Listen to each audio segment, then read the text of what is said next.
Hello, welcome back to the channel. In this video, I'm going to be talking about this new transcript that we had leaked by Play Apex and how it relates into everything that is going on, and how some certain things from Titanfall may tie in to what is going on in Apex Legends right now.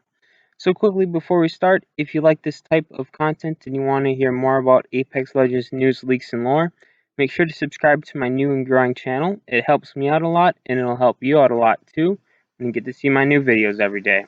So let's take a look at this transcript here. The writing in the white up at top is Yoko, the writing in the yellow is Loba, and the writing in the blue is Cherilamachi. I have the important sections highlighted here, so I'm going to just read through those. You can read through the whole thing yourself.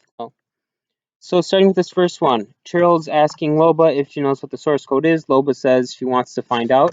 Cheryl then replies, it's every experience, memory, desire, and personality trait you have encrypted into the neurons of your brain's gray matter, which we use to rebuild you into Simicrum after you die.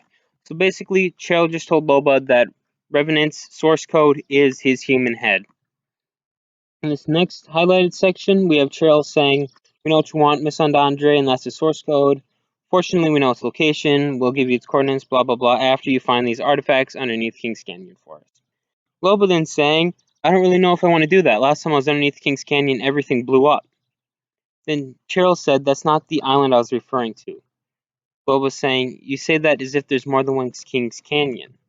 Then Cheryl saying, you say that as if there isn't. After that, Loba says she's interested. So that is some very interesting information, and that's going to be the subject of today's video as well.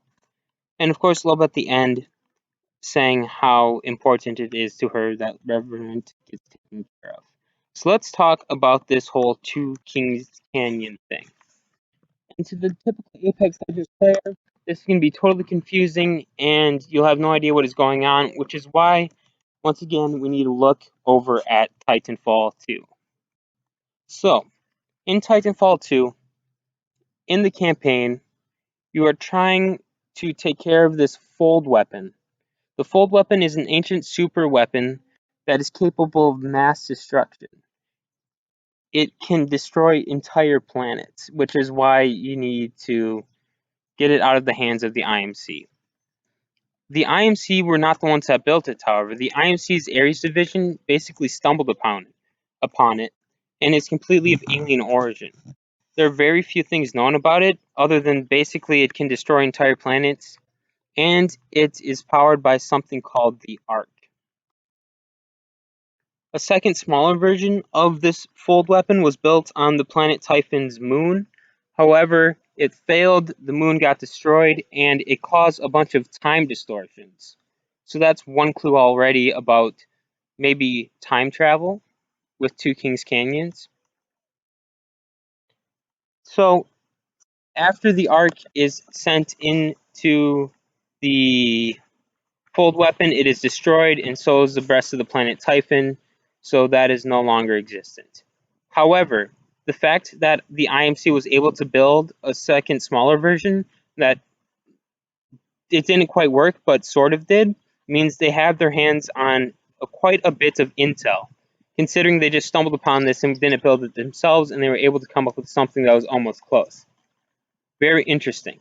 And another thing is something called the Time Gauntlet. Now, if you haven't finished the Titanfall 2 campaign yet, or if you're about to buy Titanfall 2 and are about to play the campaign, this is a huge spoiler, and seriously, I recommend you don't watch any more of this video, because this is a very cool level of the campaign that is probably worth the entirety of the game itself. The whole $20 for this level would be worth it, in my opinion. So definitely, I wouldn't even watch any more of this video if you haven't played this level yet. And you would know the level I'm talking about if you already played it. So go ahead, shut off the video because I'm about to spoil everything. So in this mission, you discover something called the Time Gauntlet on a fallen comrade's corpse. What the Time Gauntlet allows you to do is literally time travel. It's sort of like the face tech type stuff. You can travel from the present to back in time. Now, how the Time Gauntlet actually functions and how you can set how far you go back to at the time of the Titanfall 2 campaign is unknown. a pilot Cooper, who you're playing as, just uses it to travel back in time and sort of work your way through structures that are blocked off or avoid enemies that are in the present or in the past to help get through the level. So it is interesting that something that doesn't it's not like super high tech per se for Titanfall, but it does work as a time traveling device was already made. Now with Apex Legends being set in the future, it is possible that this technology has been improved. The time gauntlet was made by the IMC on like the fold weapon and then was recovered by the militia. So if we're looking at all this information about the fold weapon and the arc causing time distortions, and the IMC being able to create a time traveling device in Titanfall 2, we are definitely looking at something here in Apex Legends, which is set in the future. Now, Hammond and the IMC are sort of all teamed up right now, and it is definitely possible that they have their hands on some sort of time traveling equipment and are working on building something like the fold weapon, a weapon of mass destruction to destroy entire planets. So, by looking at this confusing part at the bottom of the transcript here, what I am seeing is that they have finally figured out how to build a successful fold weapon. Now, this is all my thoughts on what is going on. It is a lot of speculation and maybe quite far out, but is what I believe is happening right now in Apex Legends. I'm going to be making more videos similar like this as more information is leaked, but for now, this is all I got. I hope you enjoyed this video, and I'll see you in the next one.